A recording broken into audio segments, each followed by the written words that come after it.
We all enjoy watching a movie, be it action, horror, drama, sci-fi, and so on, to escape reality and entertain ourselves for a few hours. Others watch documentaries to enlighten and educate themselves. The sad reality is that more often than not, films are made with hidden messages and seriously and dangerously prejudice certain groups of people who are demonized and portrayed as the evil in the world. The amazing thing is that the people creating these movies are in fact the real monsters. Americans, especially during the last century, have been responsible for the murder and death of countless millions of innocent people in their lust for power and profit, ignoring the pain, suffering, and death they have caused in their pursuit of wealth and power.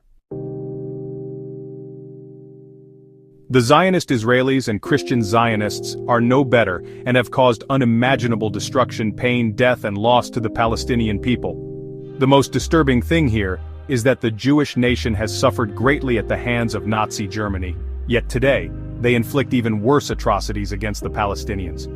Just looking at films produced during the last century, a pattern can be found of how films and Hollywood hide and cover up the truth and reality of what is actually happening in this world by constantly portraying America as the great hero and savior of the world, by constantly producing films about the Jews and portraying them as the eternal victims of prejudice in the world, when in fact it is the exact opposite.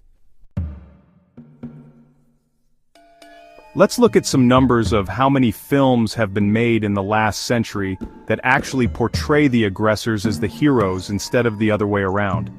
Over the last century, more than 440 films have been produced that depict the Holocaust. This figure comes from Rich Brownstein, a lecturer on Holocaust film for Yad Vashem's International School for Holocaust Studies and author of Holocaust Cinema Complete, which analyzes over 400 of these films. Surprisingly, the majority of these films were produced since 1980.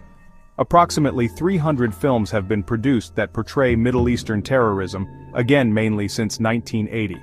Middle Eastern terrorism never existed until America and the West started invading Middle Eastern countries, murdering their citizens, and stealing their resources. Jewish terrorism existed since the 1st century, and even as early as the late 1890s, committing acts of terrorism against the British by blowing up a hotel and bombing and destroying an American military ship. Where are the films portraying these acts of terrorism? The current Israeli IDF was established from a few of the numerous Jewish terrorist organizations. 100 films have been produced that prominently feature Israel, its military, intelligence services, or Israeli characters as the key agents of rescue, justice, or heroism. Over the last century, any